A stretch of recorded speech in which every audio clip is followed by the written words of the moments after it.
السلام عليكم ورحمة الله وبركاته. بسم الله الرحمن الرحيم. الحمد لله رب العالمين، والصلاة والسلام على أشرف المرسلين وعلى آله وصحبه أجمعين. أما بعد. ഏത് രാജ്യത്തും സമാധാനമാണ് ആ രാജ്യത്തെ സജ്ജനങ്ങൾ എപ്പോഴും പ്രതീക്ഷിക്കുന്നത്. ദുർജനങ്ങളായ ആളുകൾ അവർ നടത്തുന്ന പ്രവർത്തനങ്ങൾ ഒക്കെ അതിന് പിന്നിൽ അവർക്ക് ആത്മാർത്ഥമല്ലാത്ത മറ്റൊരു ലക്ഷ്യമുണ്ടാകും. ആ ലക്ഷ്യ സാക്ഷാത്കാരത്തിന് വേണ്ടി മനുഷ്യത്തിന് അണുവളവോളം നിരക്കാത്ത സംഗതികളൊക്കെ അവർ ചെയ്തെന്ന് വരും. നാം അത് കാണുന്നു. നമ്മുടെ രാജ്യത്ത് മാത്രമല്ല, ലോകരാഷ്ട്രങ്ങൾ എവിടെയും പരിശോധിച്ചാൽ നാം കാണുന്നത് അതാണ്. എത്ര മനുഷ്യരുടെ ജീവനാണ് ഒരു വിലയും കൽപ്പിക്കാതെ അവർ അപഹരിക്കുന്നത്.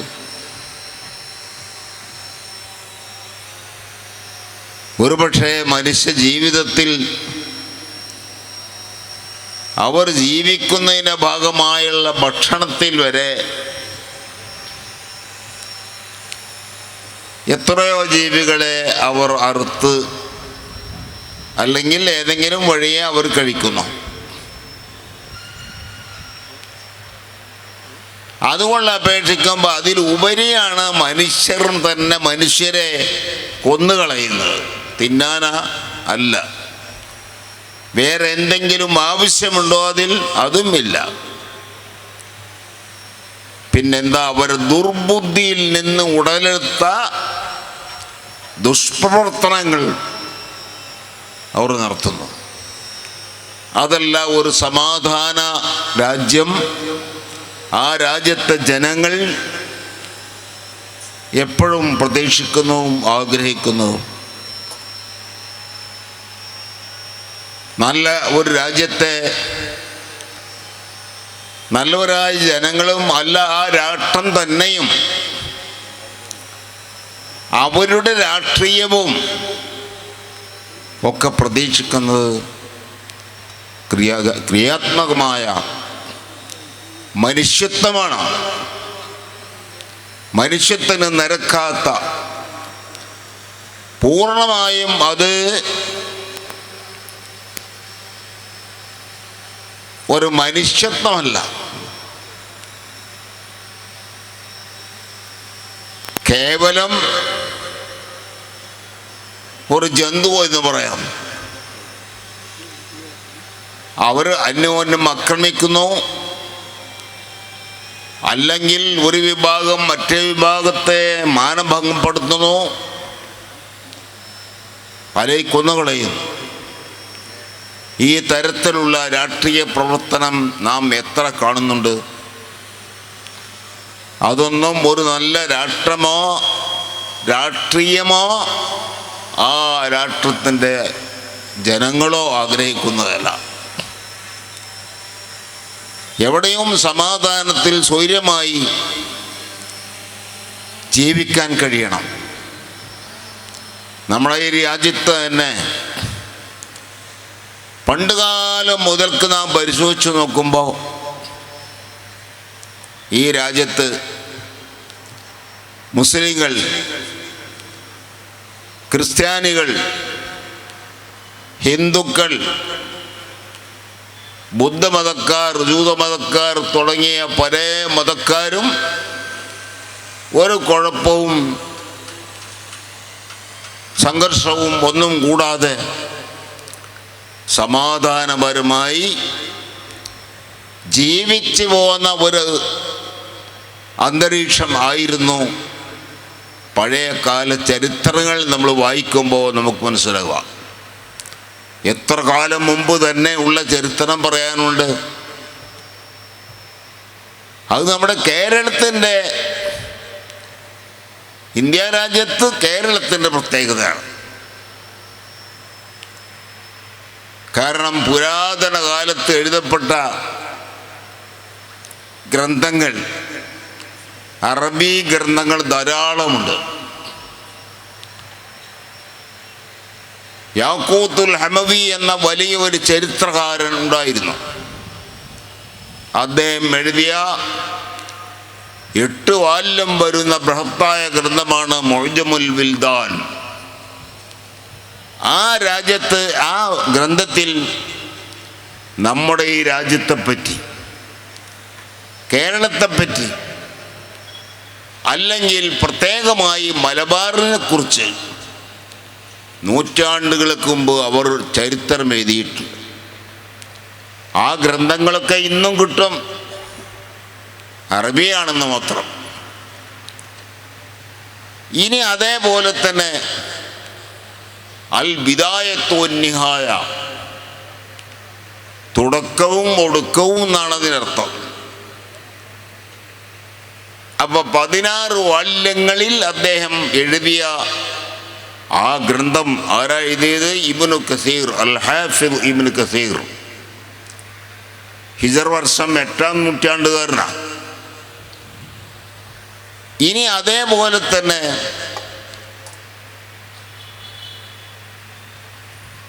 മറ്റൊരു ഗ്രന്ഥമാണ് ഇബ്നു ഖല്ലിഖാൻ എഴുതിയ താരീഖ് ഇബ്നു ഖല്ലിഖാൻ, വഫയാത്തുൽ അയ്യാൻ എന്നാണ് അതിൻ്റെ പേര്.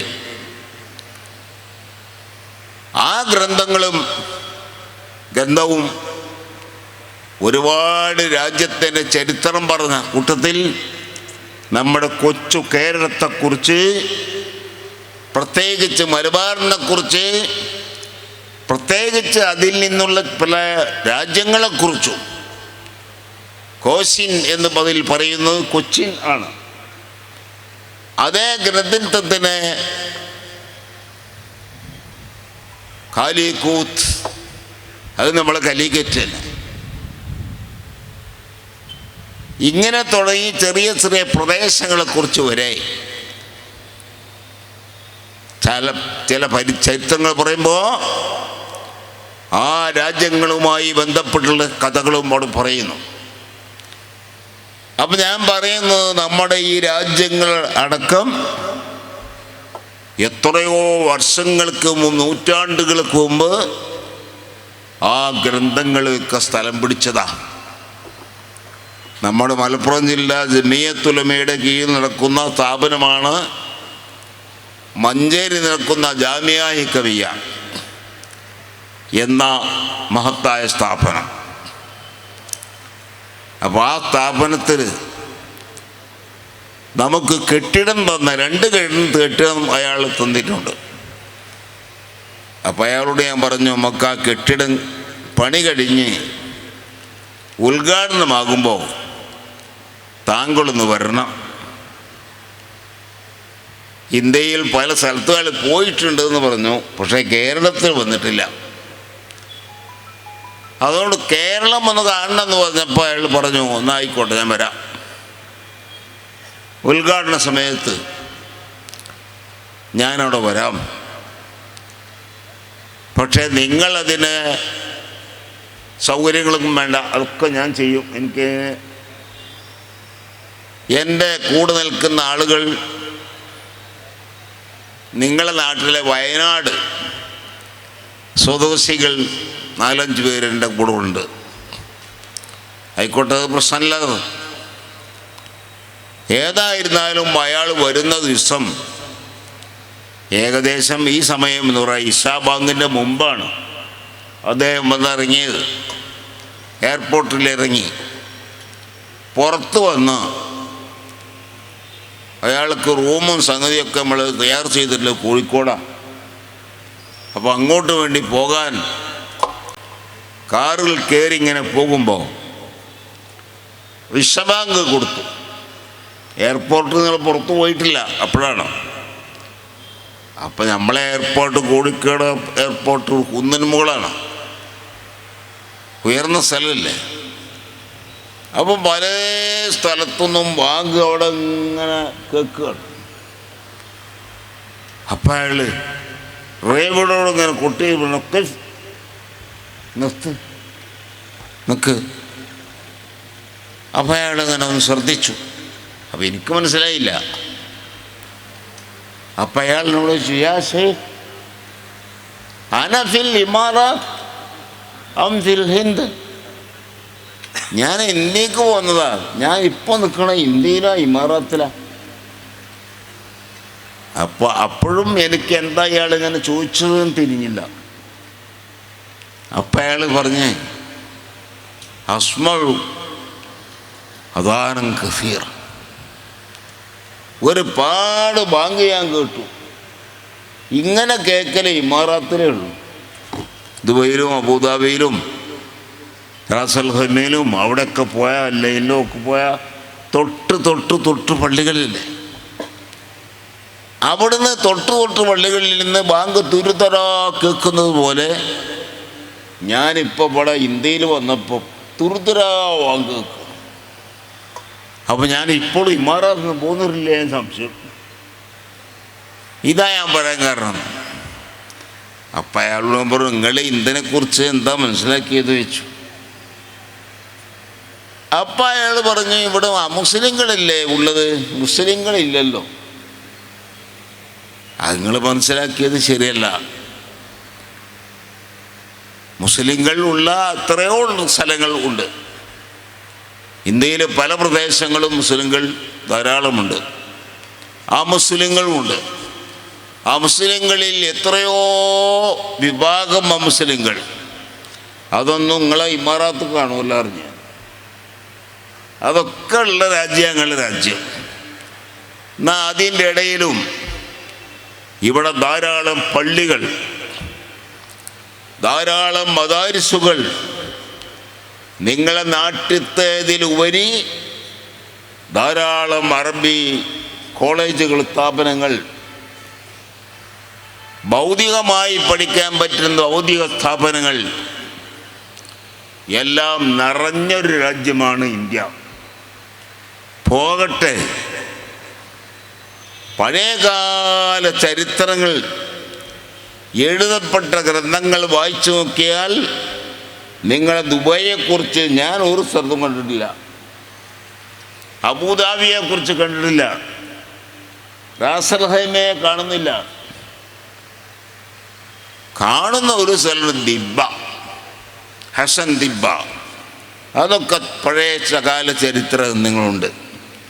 അതിൽ വരാൻ കാരണം തന്നെ ബഹുമാനപ്പെട്ട സിദ്ദീഖ് അക്ബർ റളിയല്ലാഹു അൻഹു റസൂലുള്ളാഹിന്റെ വഫാത്തിന് ശേഷം സിദ്ദീഖ് തങ്ങളുടെ കാലത്ത് ഒരു വിഭാഗം ജനങ്ങൾ മാനിഉ സക്കാത്ത് എന്ന ആശയവുമായി അവർ പുറത്തു വന്നു. സക്കാത്ത് കൊടുക്കണ്ട, നബി തങ്ങളുടെ വഫാത്തോടുകൂടെ സക്കാത്തിൻ്റെ പരിപാടി കഴിഞ്ഞു, ഇനി ആർക്കും സക്കാത്ത് കൊടുക്കണ്ടെന്ന് പറഞ്ഞൊരു കൂട്ടർ വരുമ്പോൾ അവർക്കെതിരിൽ പോരാടിയ ആളാണ് ബഹുമാനപ്പെട്ട സിദ്ദീഖ് തങ്ങൾ. അന്ന് ആ സിദ്ദീഖ് തങ്ങളെ കൂടെ യുദ്ധം നടന്നത് അന്ന് ഒമാനിൻ്റെ ഒരു ഭാഗമായിരുന്നു. അത് ദിബ്ബ എന്ന് പറയുന്ന സ്ഥലം. ഇന്നിപ്പോൾ അത് ഇമാറാത്ത് വന്നപ്പോൾ അതിൻ്റെ കീഴിലായി. ഏതെങ്കിലും ആവട്ടെ, ആ നിലക്ക് ആ ചരിത്രമൊക്കെ പറഞ്ഞപ്പോൾ അവിടെ മുസ്ലിങ്ങളിൽ നിന്നും അമുസ്ലിങ്ങളിൽ നിന്നും മരിച്ചവരുടെ ഖബറുകളും സംഗതികളും പറയുന്നിടത്ത് പറയുന്നു ദിബ്ബ. ദിബ്ബയിലാണ് അവർ അടക്കം ചെയ്യപ്പെട്ടത്. ആ ദിബ്ബയിൽ ഞാൻ പോയിട്ടുണ്ട്, എത്രയോട്ടം പോയിട്ടുണ്ട്. നമ്മളെ ഉസ്താദുമാരും ആലിമ്യങ്ങളൊക്കെ പോകാറുണ്ട് അവിടെ അവരുടെ ഖബർ സിയാറത്തിന് വേണ്ടി. അങ്ങനെ ആ ഒരു ചരിത്രം പറയുന്നിടത്ത് മാത്രമാണ് ഞാൻ ചരിത്ര ഗ്രന്ഥങ്ങളിൽ ഈ ഒരു രാജ്യത്തെപ്പറ്റി കണ്ടത്. ഞാൻ ഈ അറബിയോട് പറഞ്ഞു, ആ ഒരു നിലക്കുള്ളൊരു ചരിത്രം പറഞ്ഞ കൂട്ടത്തിൽ പറഞ്ഞതല്ലാതെ അവിടെ പ്രവർത്തിച്ചൊരു ആലിമിനെ പറ്റി അല്ലെങ്കിൽ ആ നാട്ടിൻ്റെ ചരിത്രങ്ങളെപ്പറ്റി ഒന്നും എവിടെയും നമ്മൾ കണ്ടിട്ടില്ല. അപ്പോൾ ഞങ്ങളുടെ രാജ്യം അങ്ങനെ ഇസ്ലാമികമായി ഒന്നുമില്ലാത്ത രാജ്യമാണെന്ന് നിങ്ങൾ മനസ്സിലാക്കിയത് നിങ്ങൾക്കറിയാത്തതുകൊണ്ടാണ്. നിങ്ങൾ നമ്മുടെ രാജ്യത്ത് വന്നിട്ടില്ല, അതുകൊണ്ട് രാജ്യത്തെ നിങ്ങൾ പഠിക്കണം എന്ന് പറഞ്ഞ് ഞാൻ അദ്ദേഹത്തെ പൊന്നാനി കൊണ്ടുപോയി. പൊന്നാനി പള്ളിയും പരിസരവും പരിസര പ്രദേശങ്ങളൊക്കെ കാണിച്ചു കൊടുത്തു. ബഹുമാനപ്പെട്ട വെളിയങ്കോട് ഉമർ ഖാദി തങ്ങളുടെ ചരിത്രവും അവരുടെയൊക്കെ ശേഷം കുട്ടി മുസ്ലിം പാപ്പാൻ്റെ ചരിത്രവും ഇതൊക്കെ ഞാൻ പറഞ്ഞു കൊടുത്തപ്പോൾ അപ്പോൾ അയാൾ പറഞ്ഞു, ആ ഷെയ്ഖ് വല്ലാഹി ഹാദാ ബലദുൽ ഇസ്ലാം, അള്ളയാണ് സത്യം, ഇതാണ് ഇസ്ലാമിൻ്റെ രാജ്യം. നമ്മളെ നിസ്കാര ശേഷമുള്ള ദുആയും ആ ദുആയിൽ ദുആ നടക്കുന്നതിന് മുമ്പ് തസ്ബീഹ് ചൊല്ലുമ്പോൾ ഇമാം സുബ്ഹാനല്ലാഹ്, അപ്പോൾ എല്ലാവരും സുബ്ഹാനല്ലാഹ് സുബ്ഹാനല്ലാഹ് അൽഹംദുലില്ലാഹ് അൽഹംദുലില്ലാഹ് അൽഹംദുലില്ലാഹ് അല്ലാഹു അക്ബർ 33 കഴിഞ്ഞാൽ പിന്നെ ഒരു തക്ബീർ അല്ല തഹ്ലീൽ 10 വട്ടം ലാ ഇലാഹ ഇല്ലല്ലാഹ് ജഹ്റാക്കി ഔജല്ലു. ഇതെല്ലാം കണ്ട് പിന്നെ ഒരു ഇമാം ഒരു ദുആ നടത്തും. മൗമൂമിങ്ങളെല്ലാം ആമീൻ ആമീൻ എന്നിങ്ങനെ പറഞ്ഞ് ആമീൻ പറയും. ഇതും കഴിഞ്ഞാണ് ദുആ നടക്കുക. എന്നാൽ പൊന്നാനിയിലെ ആ പള്ളിയിൽ ദുആ കഴിഞ്ഞാൽ പിന്നെ മുഅദ്ദിൻ അൽ ഫാത്തിഹ പറയും, ഒരു ഫാത്തിഹ വിളിക്കും.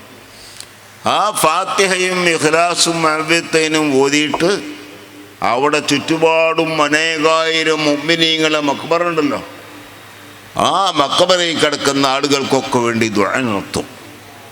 ഒക്കെ അറബി തന്നെയല്ലേ ദ്വാർക്കുന്നത്. ഇതെല്ലാം കണ്ടപ്പോൾ അയാൾ വലിയ അജബ്. ഇങ്ങനെ ഈ ഇന്ത്യ രാജ്യമല്ലാത്ത പല രാജ്യത്തും ഞാൻ പോയിട്ടുണ്ട്, അവിടെയൊന്നും ഈ ഒരു രീതി നമ്മൾ കണ്ടിട്ടില്ല. ചിലയിടത്ത് ചിലതൊക്കെ കുറേശ്ശെ ഉണ്ട്, പക്ഷെ ഇത്രയും സമ്പൂർണമായി ഇവിടെ കാണുന്ന രീതി ഞാൻ കണ്ടിട്ടില്ല. അപ്പം ഞാൻ അദ്ദേഹത്തോട് പറഞ്ഞു, ഈ രീതി നിങ്ങൾ അവിടെ നിന്നും കാണാത്തതുകൊണ്ട് ഇത് അനിസ്ലാമികമാണ്, ഇതാരോ ഉണ്ടാക്കിയതാണ് എന്ന അഭിപ്രായം നിങ്ങൾക്കുണ്ടോ ചോദിച്ചു. അല്ല, അതെനിക്കില്ല. അപ്പം ഞാൻ അദ്ദേഹത്തിന് ആ ദിക്റുകളെല്ലാം സവിസ്തരമായി ഇമാം ഖുർദി പറഞ്ഞിട്ടുണ്ട്. ഖുർദിയുടെ ഇബാറത്ത് മുഴുവൻ ഞാൻ അയാൾക്ക് കാട്ടിക്കൊടുത്തു. എൻ്റെ കയ്യിലുണ്ട് ഖുർദി. അപ്പോൾ ആ ഇബാറത്ത് ഞാൻ പിന്നീട്, അയാളൊരു ആഴ്ചയിലധികം ഇക്കമീ താമസിച്ചിരുന്നു, അത് ഞാൻ കാണിച്ചു കൊടുത്തു. ഇമാം ഖുർദി ഇതിൽ രേഖപ്പെടുത്താത്ത എന്തെങ്കിലും ഒരു സംഗതി നിങ്ങൾ കണ്ടോ? പറഞ്ഞു, വല്ലാഹി ഇല്ല, അള്ളയാണ് സത്യം, അങ്ങനെ ഞാൻ കണ്ടില്ല. നോക്ക് നിങ്ങൾ. അങ്ങനെ ഞാൻ അദ്ദേഹത്തോട് പറഞ്ഞു, ഏത് രാജ്യവും രാജ്യസ്നേഹം നമുക്ക് വേണമല്ലോ, അത് ശരി തന്നെ. പക്ഷേ അത് വെച്ച് മറ്റേ രാജ്യത്ത് നടക്കുന്നതും ശരിയല്ല എന്ന് നമ്മൾ വെക്കാൻ പാടില്ല എന്ന് അദ്ദേഹത്തോട് ഞാൻ പറഞ്ഞു. അത് ഞാൻ ഇവിടെയും പറയണം. നമ്മുടെ മനുഷ്യത്വം പൂർണ്ണമായി ഉൾക്കൊള്ളുന്ന രാഷ്ട്രീയമാണ് നമ്മുടെ രാഷ്ട്രീയം. അത് ജനങ്ങൾ ഉൾക്കൊള്ളണമെങ്കിൽ നല്ല മനസ്സിൻ്റെ ഉടമകൾക്ക് അങ്ങനത്തെ ഒരു വിഷയം തന്നെ അവരെ ഉള്ളിൽ കയറുള്ളൂ. അങ്ങനത്തെ ഒരു സമൂഹത്തെ പടുത്തുയർത്തലാണ് സമസ്ത കേരള ജമിയത്തുൽ ഉലമയുടെ ലക്ഷ്യം. ആ ലക്ഷ്യം മുന്നിൽ പിടിച്ചുകൊണ്ട് പ്രവർത്തിക്കുന്നതാണ് സമസ്ത കേരള സുന്നി യുവജന സംഘം എന്ന് പറയുന്ന നമ്മുടെ യെസ്. അതേ നിലപാടിൽ ചെറുപ്പം മുതൽക്ക് തന്നെ അവരെ അതിലൂടെ ശീലിപ്പിച്ച് വളർത്തിയെടുക്കുന്നതാണ് SSF, സുന്നി സ്റ്റുഡൻസ് ഫെഡറേഷൻ. സുന്നത്ത് ജമാഅത്തിൻ്റെ ആ കുടുംബത്തിൽ ഏതെല്ലാം പേരറിയപ്പെടുന്ന സംഘടനകളുണ്ടോ അതൊക്കെ പ്രത്യേകിച്ച് എല്ലാ ജനങ്ങളെയും ഉൾക്കൊള്ളിച്ചുകൊണ്ടുള്ള ഒന്നാണ് നമ്മുടെ SYS.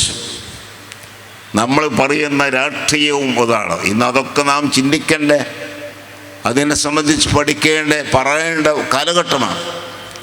അതുകൊണ്ട് ഞാൻ ഓർമ്മപ്പെടുത്തുന്നു, മനുഷ്യത്വരഹിതമായ രാഷ്ട്രീയ പ്രവർത്തനം നമുക്കില്ല.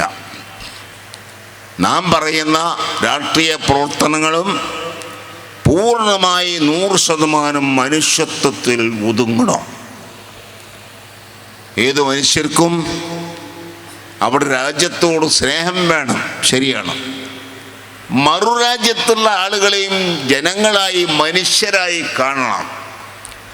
നമ്മുടെ രാജ്യത്തുള്ള നമ്മൾ മാത്രം മനുഷ്യന്മാരും ബാക്കിയുള്ളവരൊക്കെ പട്ടികളെന്ന് പറയാൻ പറ്റുമോ? മനുഷ്യരല്ലാത്ത ഏതെങ്കിലും ജന്തുക്കളാണെന്ന് പറയാൻ പറ്റുമോ? എത്ര വലിയ ശത്രുവാണ് ആദർശപരമായി. എന്നാലും മനുഷ്യത്വ രീതി അവരെ നാം കണക്കെടുക്കണ്ടേ?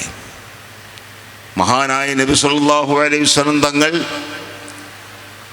ആ മുസ്ലിങ്ങളായ ആളുകളുടെ രക്തം വല്ലാതെ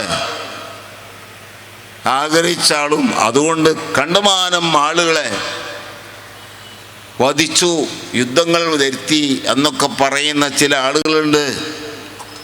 അവർ നഗ്നമായ യാഥാർത്ഥ്യത്തെയും ചരിത്രത്തെയും വ്യഭിചരിച്ചാണ് ആ പറയുന്നത്. അവർക്കറിയണ്ടേ? ബഹുമാനപ്പെട്ട നബി സല്ലല്ലാഹു അലൈഹി വസല്ലം തങ്ങൾ അന്ന് പണ്ടുകാലം മുതലേ അവിടെ കുടിയിരുത്തി പോന്ന ഒന്നായിരുന്നു ബഹുദൈവാരാധന. അതിനെതിരെ പറയുന്നതാണ് തൗഹീദ്, ഏകത്വം. നമ്മളെ പടച്ച് പരിപാലിച്ചു കൊണ്ടിരിക്കുന്ന നമ്മുടെ എല്ലാ നിലക്കുമുള്ള യജമാനൻ റബ്ബ്, അത് അല്ലാഹു മാത്രമാണ്, വേറെ ആർക്കൊരു പങ്കുമില്ല. ഇതാണ് നമ്മുടെ വിഷയം. അന്നത്തെ മുസ്ലിങ്ങൾ കണ്ടമാനം ദൈവങ്ങളെ വെച്ച് പുലർത്തി അതിനെ ആരാധിച്ചിരുന്ന ആളുകളാണ്. അപ്പം അവരുമായിട്ടാണ് പലപ്പോഴും അവിടെ സംഘർഷങ്ങളും മറ്റു വരസലൊക്കെ വന്നത്. അപ്പം ആ സമയത്ത് നിങ്ങൾ നോക്ക്, നബി തങ്ങൾ ആ യുദ്ധത്തിൻ്റെ സ്വഭാവവും രീതിയൊക്കെ പറഞ്ഞു കൊടുത്തുകൊണ്ട് സ്വഹാബത്തിന് പൂർണ്ണ ബോധവൽക്കരണം നടത്തി. അപ്പം നബി തങ്ങൾ പറഞ്ഞു, നിങ്ങൾ മനസ്സിലാക്കണം കേട്ടോ. എന്താ മനസ്സിലാക്കേണ്ടത്? ഫഇന്ന അഅറാലക്കും വഅംവാലക്കും വദിമാക്കും ബൈനക്കും ഹറാം.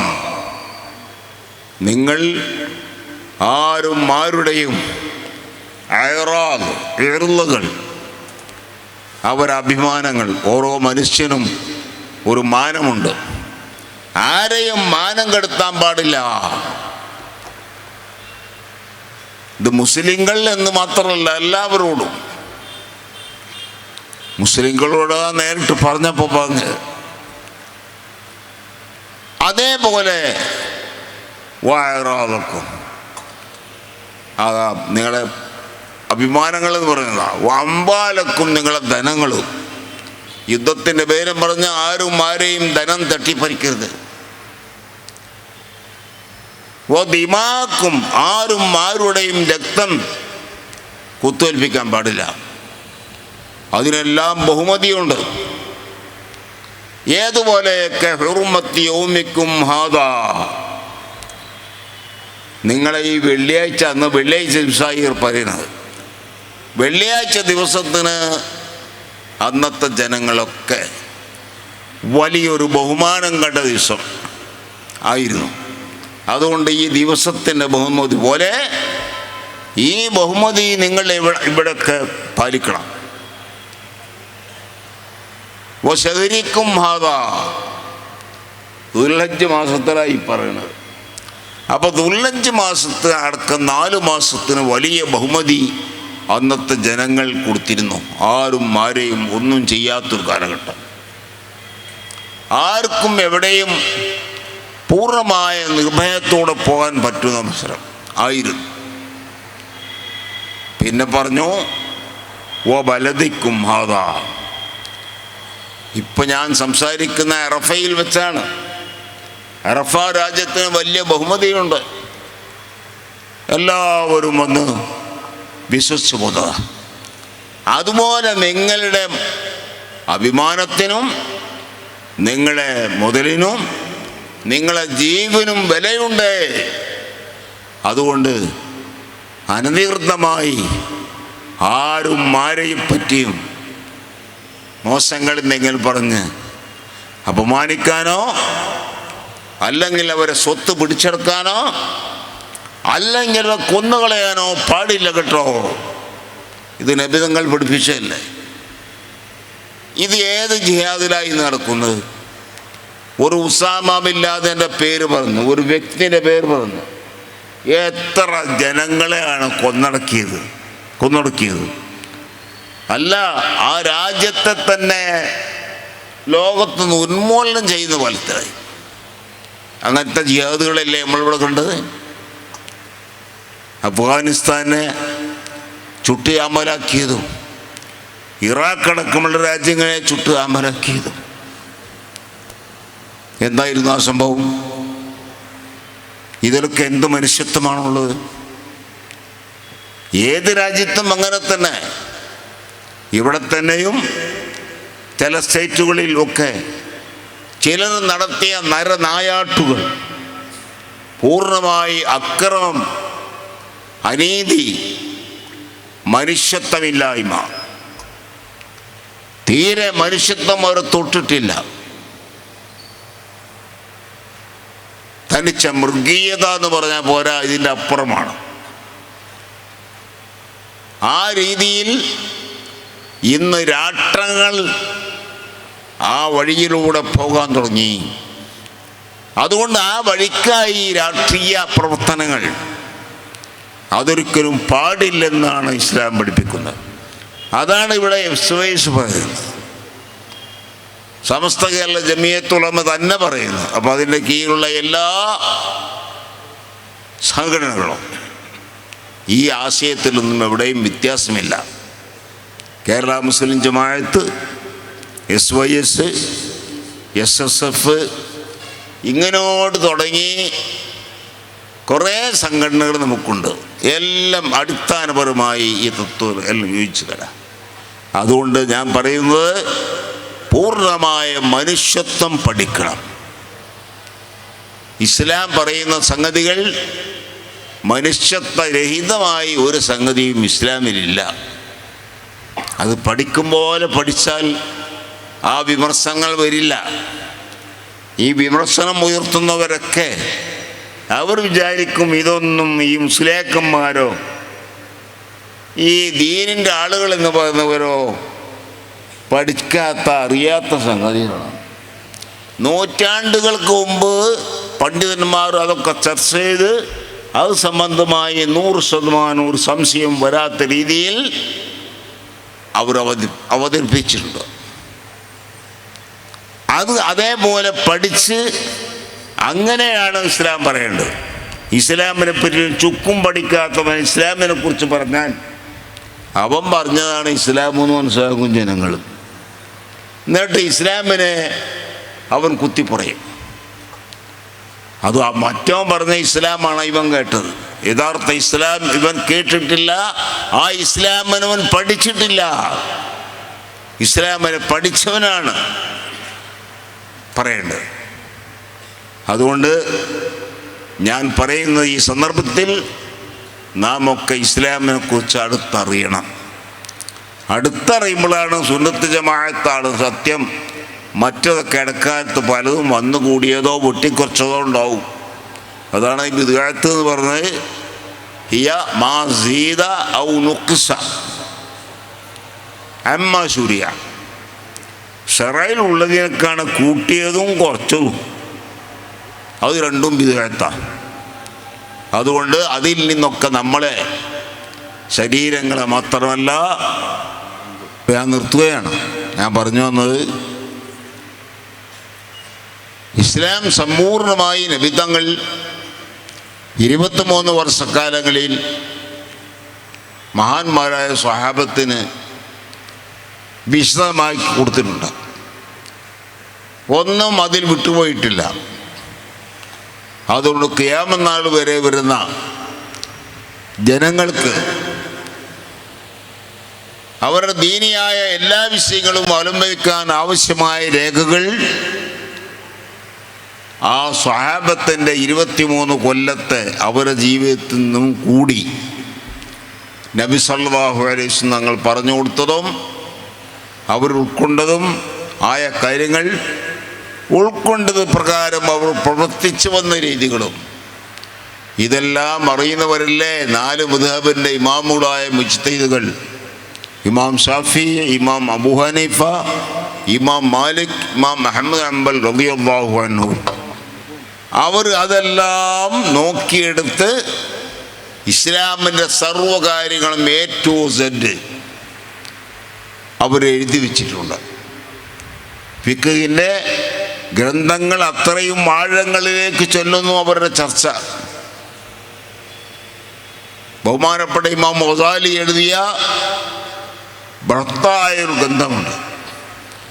ആ ഗ്രന്ഥത്തിന് ബഹുമാനപ്പെട്ട ഇബ്നു റിഫഅത്ത് ഒരു ശർഹ് വ്യാഖ്യാനം എഴുതി. അൽ മത്ലബുൽ ആലി ബിശർഹി വസീത്തുൽ ഗസാലി. ഗസാലി ഇമാമിൻ്റെ വസീത്തിൻ്റെ ശർഹായിട്ട് എഴുതിയതാ. അത് 200 വാല്യമാണ്. 200 വാല്യം, 4 പാർട്ടാണ് ഇസ്ലാമിക അമലുകൾ ക്രമപ്പെടുത്തിയത്. 4 പാർട്ട്. 1 ഇബാദത്ത്, 1 മുഅമലാത്ത്, 1 മുനാക്കഹത്ത്, 1 ജിനായാത്ത്. 4 പാർട്ടാണ്. ആ ഓരോ പാർട്ടിനും 50 വാല്യം ആണ് ഇബ്നു റിഫഅത്ത് ചെലവാക്കിയത്. 50 വാല്യങ്ങളിൽ മുസ്ലിങ്ങളെ ഇബാദത്ത് സംബന്ധിച്ച് എല്ലാ രേഖകളും അതിലുണ്ട്. 50 വാല്യങ്ങൾ മുഅമലാത്ത് ഇടപാടുകളാണ്. അപ്പം ഇന്ന് ലോകത്ത് ഏതെല്ലാം ഇടപാടുകൾ നടക്കുന്നുണ്ടോ, ഇനി ഏതെങ്കിലും ഇടപാട് വരാനുണ്ടോ, എല്ലാം ചർവണം നടത്തിയതാണ് അത്. 50 വാല്യങ്ങൾ. 50 വാല്യങ്ങൾ.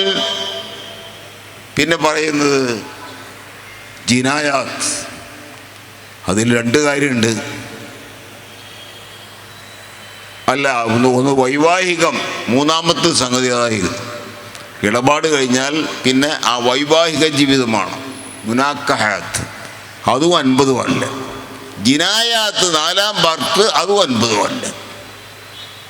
എല്ലാ സംഗതികളും സമ്പൂർണമായി ഉല്ലേഖനം ചെയ്യപ്പെട്ടു വച്ചിരിക്കുന്നു. നമ്മുടെ മദ്ഹബിൽ തന്നെ എത്രയോ ഗ്രന്ഥങ്ങൾ ഫിഖ്ഹിൻ്റെ സംഗതികളൊക്കെ പറയുന്ന ഗ്രന്ഥങ്ങളുണ്ട്. അതൊക്കെ പരിശോധിച്ച് നോക്കുമ്പോഴേ നിങ്ങൾക്ക് അത് മനസ്സിലാക്കാൻ കഴിയുള്ളൂ. അല്ലെങ്കിൽ ഇന്ന് വന്ന പുതിയ പുതിയ വിഷയങ്ങൾ അതൊന്നും ഇവർക്ക് അറിയില്ലായിരിക്കും, അല്ലേ? അങ്ങനെയല്ലേ പറയാ? ഇന്ന് പുതിയ ലോകത്ത് എന്തെല്ലാം വന്നു. ടെസ്റ്റ് ട്യൂബ് ശിശു, പ്ലാസ്റ്റിക് സർജറി, അംഗമാറ്റങ്ങളും ലിംഗമാറ്റങ്ങളും ഒക്കെ നടക്കുന്നു. അതെല്ലാം ഇന്ന് ഓരോ വിഷയമാണ്. അപ്പം അതിനെപ്പറ്റിയൊക്കെ എന്താ വിധി, മതവിധി എന്ത് എന്ന് ചോദിച്ചാൽ ഇവൻ ഒരു പക്ഷേ ഒന്നും പഠിച്ചിട്ടില്ല. അവൻ പറയാം അതൊന്നും ഇപ്പോൾ ഇസ്ലാമിൽ അതിനെപ്പറ്റിയൊന്നുമില്ല. കാരണം ഇസ്ലാമിൽ പണ്ട് കാലത്ത് എഴുതിയതാ, അന്നിപ്പോൾ ഈ സംഗതികളൊന്നും ഇല്ലാത്തതുകൊണ്ട് അവരാരും അതിനെപ്പറ്റിയൊന്നും പറഞ്ഞില്ല എന്ന് പറയും. അല്ല, ആ സംഗതികളെ മുഴുവൻ അണുമണി ഇല്ലാതെ വിട്ടുപോകാതെ എല്ലാം നമ്മുടെ ഫുഖഹാക്കൾ നൂറ്റാണ്ടുകൾക്ക് മുമ്പ് എഴുതി വെച്ചിട്ടുണ്ട്. അന്ന് ഈ സംഗതി നടന്നിട്ടില്ല. അങ്ങനെ നടന്നാൽ അത് സംബന്ധമായുള്ള വിധികൾ അവർ കാലയെക്കുട്ടി പറയും. അപ്പം ഇസ്ലാം എല്ലാ നിലക്കും സമ്പൂർണ്ണമാണ്, ഏത് കാലത്തും സമ്പൂർണ്ണമാണ്. ആ സമ്പൂർണ്ണമായ ഇസ്ലാമിനെ പഠിച്ചവരാണ് ആലിമീങ്ങൾ. അവരത് മുഴുവൻ പഠിച്ചു എന്ന് പറയില്ല, അതിൽ സ്വല്പം അങ്ങനെയല്ലേ. ഞാൻ ഡോക്ടറോട് പറഞ്ഞു, അയാൾ വല്ലാതെ ഞാൻ സംസാരിച്ചപ്പോൾ, നിങ്ങൾ MBBS ഡോക്ടറാണ്, നിങ്ങൾ പഠിച്ചത് മാത്രമേ ഉള്ളൂ, ഇനി വൈദ്യശാസ്ത്രത്തിന് അപ്പുറമൊന്നും പറയാനില്ല, നിങ്ങൾ പറഞ്ഞു ചോദിച്ചു. അയ്യോ അത് പറയാൻ കഴിയില്ല, നാഗാഴ്ചപ്പാട് ഇവിടെയും കാണണ്ട. നിങ്ങൾ ഇസ്ലാമിനെ കുറിച്ച് എത്ര കൊല്ലം പഠിച്ചു? അല്ല, ഞാൻ 5ാം ക്ലാസ് മദ്രസ വരെ പഠിച്ചിട്ടുള്ളൂ. അപ്പോൾ അത്രേ അയാൾ പഠിച്ചിട്ടുള്ളൂ. എന്നാൽ അത് വെച്ചാണ് അയാൾ സംസാരിക്കുന്നത്. അപ്പോൾ ഞാൻ പറഞ്ഞു, അതൊന്നും അല്ല, ഇസ്ലാമിനെ കുറിച്ച് ഒരുപാട് പഠിക്കാണ്ട്. നിങ്ങൾ എത്ര കൊല്ലം പഠിച്ചു MBBS ഡോക്ടറേറ്റ് കിട്ടാൻ? അത്ര കൊല്ലം പഠിച്ചിട്ടാണ് ഞാനൊരു മുദരിസായത് പറഞ്ഞാൽ. അപ്പം നിങ്ങൾ പഠിച്ചതുപോലെ വൈദ്യശാസ്ത്രം ഞാൻ പഠിച്ചിട്ടില്ല, അതുകൊണ്ട് ഞാൻ നിങ്ങളടുത്തേക്ക് വന്നു. എനിക്ക് തലവേദന ഉണ്ടായപ്പോൾ നിങ്ങൾ തന്ന മരുന്ന് ഞാൻ കഴിക്കുക. ഈ മരുന്ന് തന്നെയാണ് ഈ രോഗത്തിന് എന്നതിനുള്ള തെളിവെന്താണെന്ന് വെച്ചാൽ, നിങ്ങളിപ്പോൾ എന്നോട് തെളിവ് വെച്ചു. ഞാൻ ഇസ്ലാം മരുന്ന് നിയമം പറഞ്ഞപ്പോൾ അത് പറഞ്ഞാൽ പോരെ, തെളിവ് പറഞ്ഞു. അപ്പോൾ അതേ ഭാഷയിൽ ഞാൻ പറഞ്ഞു, എൻ്റെ രോഗങ്ങൾ മനസ്സിലാക്കിയതാണ്, അതിൻ്റെ മരുന്ന് ഇന്നതാണ്, അത് തെളിവ് തരുമോ? അപ്പം അദ്ദേഹം പറഞ്ഞു, അത് തെളിവ് ഞാൻ പറഞ്ഞാൽ നിങ്ങൾക്ക് മനസ്സിലാവില്ലായിരുന്നു. എന്നാൽ അതേമാതിരി തന്നെ എന്തും നിങ്ങൾ ചോദിച്ച മസ്സൻ്റെ തെളിവ് ഞാൻ പറഞ്ഞാൽ നിങ്ങൾക്ക് മനസ്സിലാവില്ലായിരുന്നു. നിങ്ങൾ കരുതിയുണ്ടോ നിങ്ങളെ ഈ വിജ്ഞാനം വളരെ വിശദമായ വിജ്ഞാനമാണ്, ഞങ്ങളീ പഠിച്ചതൊക്കെ അങ്ങനെ പെറുക്കിക്കാൻ പറ്റുന്ന സംഗതിയാണ്? അതൊന്നുമല്ല. നിങ്ങൾ എത്ര കൊല്ലം പഠിച്ചു, അതിൻ്റെ ഇരട്ടി കൊല്ലങ്ങൾ പഠിച്ചവർ നമ്മളെ ഈ പ്രസ്ഥാനത്തിലെ ആലിമ്യങ്ങളുണ്ട്. അപ്പം അത് നിങ്ങൾ ഇപ്പോൾ ഈ രാഷ്ട്രീയം പറഞ്ഞ പോലെ തന്നെ ഒരു രാജ്യത്തിനും സ്നേഹിക്കുമ്പോൾ മറ്റു രാജ്യക്കാരെ വെറുക്കാൻ പറ്റുമോ? അവർ ഉറപ്പിക്കാൻ പറ്റുമോ? എന്ന പോലെ തന്നെയല്ലേ ഇതും നിങ്ങൾ മനസ്സിലാക്കണ്ടേ? ഞാൻ അദ്ദേഹത്തോട് പറഞ്ഞു. അതുകൊണ്ട് നിങ്ങളുടെ വിവരം അതിൻ്റെ ലാസ്റ്റാണ് നിങ്ങൾ മനസ്സിലാക്കിയത് തെറ്റാണ്. ഫൗക കുല്ലി ദീ ഇൽമിൻ അലീം, എത്ര വലിയ വിവരസ്ഥനാണെങ്കിലും അയാളെക്കാൾ വിവരമുള്ള വേറൊന്നുണ്ടോ? അങ്ങനെയാണ്. അത് നിങ്ങൾ ഇസ്ലാമിലും മനസ്സിലാക്കണം. അങ്ങനെ ഞാൻ അവരോട് ഈ വിഷയം പുതിയ വിഷയവുമായി അവർ പല മസാലകളും ചോദിച്ചു. അതിനെല്ലാം ഫിഖ്ഹിൻ്റെ കിതാബിൻ്റെ ഉദ്ധരണി വെച്ചുകൊണ്ട് ഞാൻ അവർക്ക് കൊടുത്തു. അപ്പോൾ ഇസ്ലാം അങ്ങനെയാണെന്ന് നാം പഠിക്കണം. ഇസ്ലാമിനെ കുറിച്ച് നമ്മൾ ആലിമീങ്ങൾ എഴുതിയ ബുക്കുകളും പുസ്തകങ്ങളൊക്കെ വായിക്കലിനെ അതിൻ്റെ ഒരു വഴി എല്ലാം കേൾക്കണം, ശ്രദ്ധിക്കണം. അള്ളാഹു ആ വഴിയിലൂടെ നമ്മളെ നടത്തി നല്ല ലക്ഷ്യത്തിലേക്ക് എത്തിക്കട്ടെ എന്ന് ദുആ ചെയ്തുകൊണ്ട് ബിസ്മില്ലാഹിർ റഹ്മാനിർ റഹീം ഇന്നാ ഫതഹ്നാ ലക ഫതഹൻ മുബീന എന്ന ഖുർആൻ വാക്യം കൊണ്ട് ഈ പരിപാടി ഉദ്ഘാടനം ചെയ്യുന്നു. അള്ളാഹു എല്ലാം ഖബൂൽ ചെയ്യട്ടെ എന്ന് ദുആ ചെയ്തുകൊണ്ട് വാഖിറു ദഅവാനാ അനിൽ ഹംദുലില്ലാഹി റബ്ബിൽ ആലമീൻ. അസ്സലാമു അലൈക്കും വറഹ്മത്തുള്ളാഹി